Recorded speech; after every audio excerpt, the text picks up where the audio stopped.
What's up, everyone? Welcome to another edition of the show. I'm your host, Dan Cody. This is where I give commentary and reviews on all things wrestling. Now, there's been a little bit of a change of plans. Right about now, I was planning to do a little special fun fact trivia this week, but that's going to have to be pushed to next week because this week has been quite quite interesting. Just really interesting. And I want to just take a few minutes and talk with you about what I found very, very interesting this week. Just first of all, let me just say last night's AEW Rampage, no, Dynamite, because AEW Dynamite is Wednesday. Let me just say, great episode. I really enjoyed some of the highlights of what I saw. First off, First off, Sting and Darby Allin put on an amazing main event match with Sting at over 60 years old, still flying and putting people through tables. That is amazing. And Darby Allin is also amazing. Coffin dropped to end the show with both Sting and Darby Allin as the winners of that amazing tag match that just went everywhere. And it was very entertaining.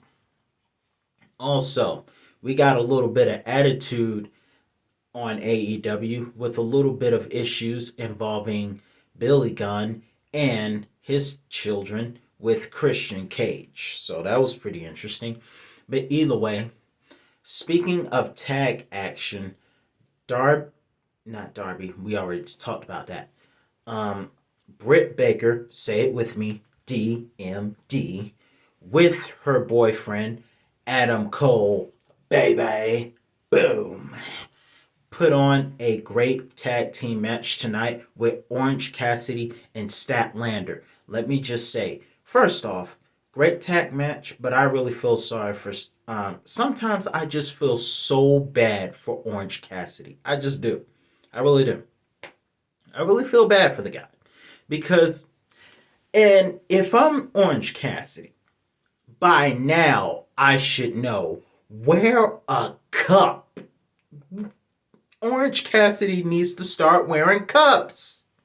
I mean, seriously. I mean, this is about the second, third punch from what's that man name? Adam Cole. I mean, not to mention the kick that he got from the bunny, Allie. But just Orange Cassidy really needs to start wearing cups more. He just really does. But nonetheless, a great, great mixed tag team match. And this was a tag team match to me that was dream match worthy because we never got to see Adam Cole and his girlfriend Britt Baker. Say it again with me, DMD, because you can't say Britt Baker without saying those three letters. You just can't. But either way, great tag match, amazing show. There was a part where both Britt Baker and Adam Cole delivered their own respective versions of the Panama City Sunrise, and somehow Orange Cassidy kicked out. And Britt had a look, if you read her lips, you could see she was like, WTF, when Orange kicked out. But what really ended that match, was when Orange Cassidy accidentally bumped into Britt Baker, sending her through a table, and that really pissed Adam Cole off, who, again, to my point, Orange Cassidy needs a cup to protect his oranges. Got punched in the orange, and knee to the back of the neck for the victory. Amazing victory, and he immediately went to check on his girlfriend, Britt Baker. So, great tag team match. But there are two things I want to talk about today. The first, before we get into that, can we point out the fact that for those of us who like to say that CM Punk struggles to fight the smallest competition, he just did everybody wrong. He just proved everyone wrong. That was the quickest victory by CM Punk I saw tonight. Real quick victory. So for those of us, or for those of you the couple of people that follow MJF want to say that Punk struggles to have a match against the simplest of competition. He just proved you wrong. That was the quickest victory, and he didn't even break a sweat. That was almost as fast as what happened at WrestleMania 28, or what happened last week with Aaliyah and Natalia. But either way, very quick. But there's two things I'm really interested in. When we opened up the show tonight, I don't think that was what opened the show. But when we came to AEW, one of the top moments of AEW is Jon Moxley making his return. And it was a great return. I really want to talk about the promos tonight. And this is one of the first promos I want to talk about. Jon Moxley making his return and talking about the conversation he had with a personal demon in his dream. And it was very touching.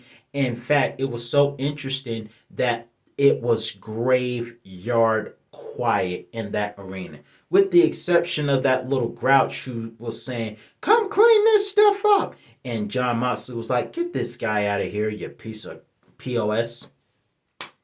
So the promo gets started, and there were two things that he said that really got my attention.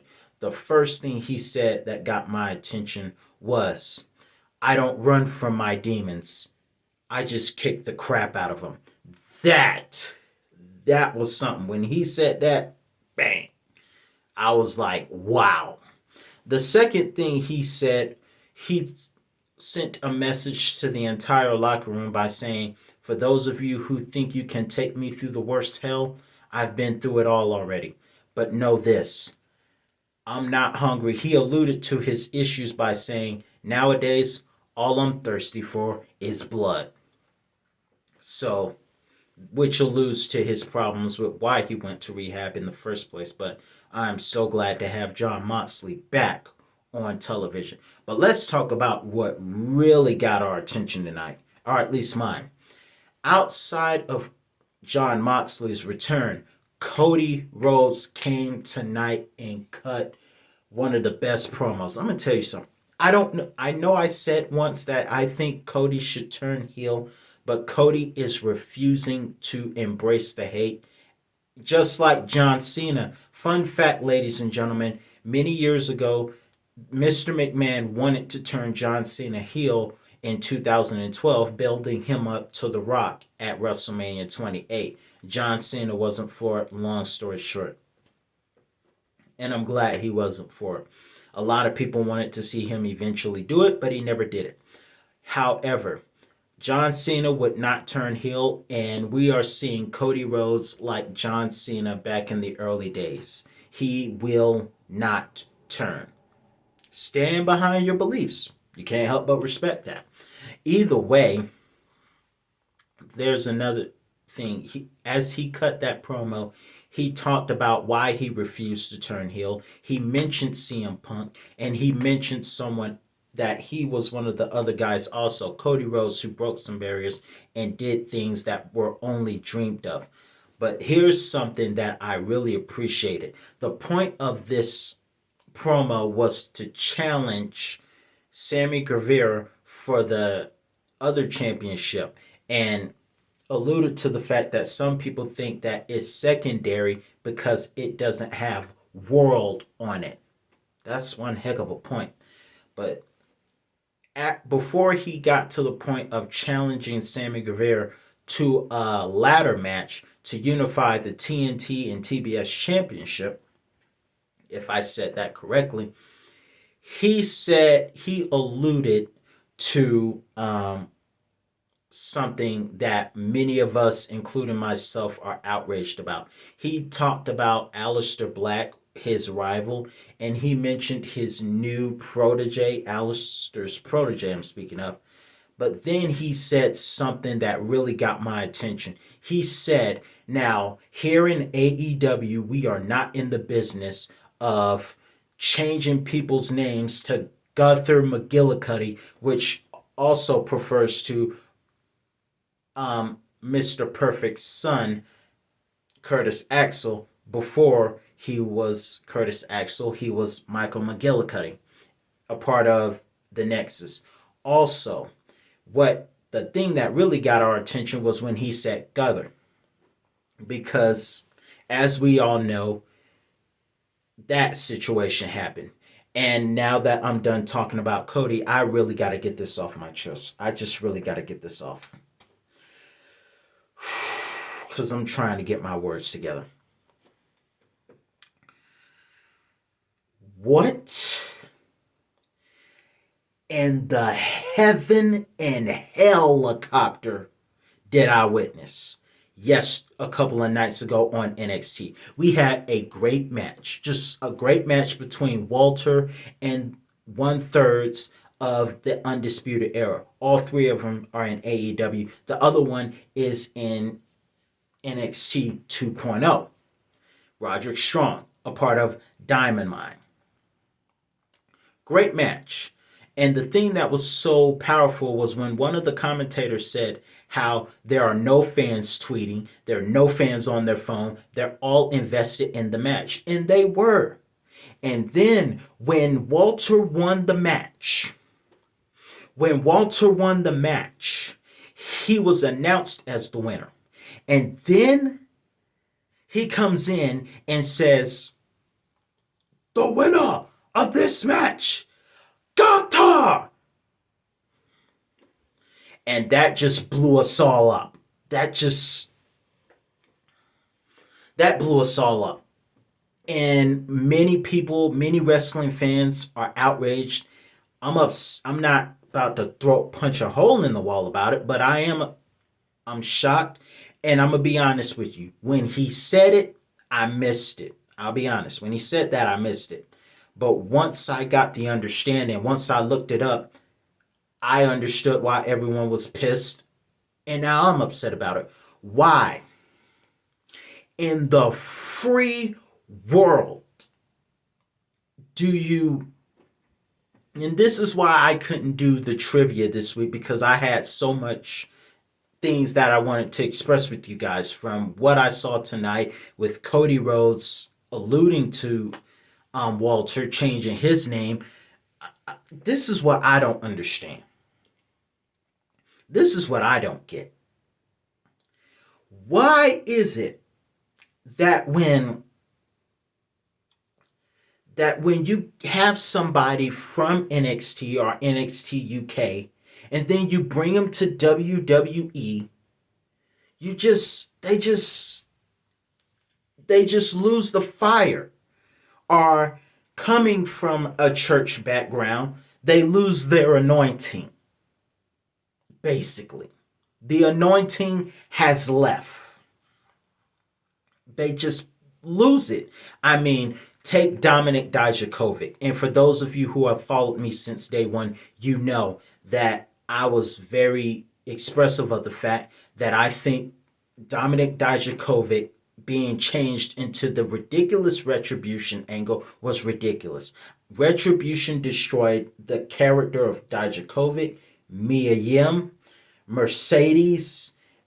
Thankfully, and like we didn't know that was Mercedes. We knew that was Mercedes, but thankfully she went to being herself back at NXT and then went on to Impact Wrestling and AEW. But you did it with, like I said, Dijakovic, Mia Yim. Who else? Who else? Mia Yim, Dijakovic. Just a lot of them. And I see why now. I see why Adam Cole never went to the main roster. I have been a WWE fan since 2002 at 7 years old. But what is going on? I mean, why do you take... Here's what people are upset about, including myself. Walter went from being one of the most undefeated stars. The only other star that's going to do as well, if not better, than Walter is ours truly, the one Roman Reigns. Which scares me, because when he eventually loses his championship, we got to hope they don't destroy his character. But either way, Walter was one of the most unbeatable champions in NXT UK. And they had him be the first to be eliminated at Survivor Series 2019. If anybody else, Baron Corbin, nobody likes that guy. Eliminate him, for crying out loud. But he was the first to be eliminated. He had some of the most greatest classics, one being against Dragunov, one of the top matches of 2020. And then just went on and reigned. He lost via tap out. That's something. But either way, after that, you guys just do this. And on top of that, you named him after a Nazi character. Not even a character, a Nazi. For real?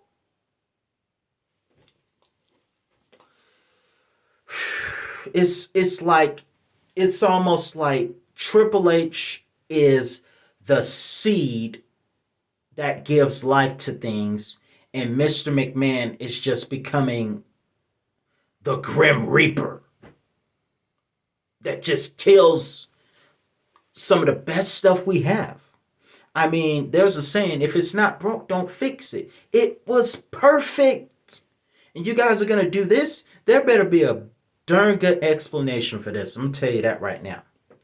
And I'm supposed to be talking about AEW because I found some of the stuff there very interesting. But this thing with the Walter going on, I don't like it. And maybe they're going to do with him what they did with Sergeant Slaughter many years ago before my time, because this was 1991. So this is before my time. But maybe they're going to do that with him. I don't know. All I know is this is crazy. I mean, I'm out of words. I'm supposed to be a commentator, but I am officially out of words. I'm out of words. Really? A Nazi person? And for those of us who study social studies, that means Hitler's people. And anything associated with Hitler was horrible. I mean, the guys, we know Hitler's in hell being forced to cross-dress like the parody movie Lil Nicky, but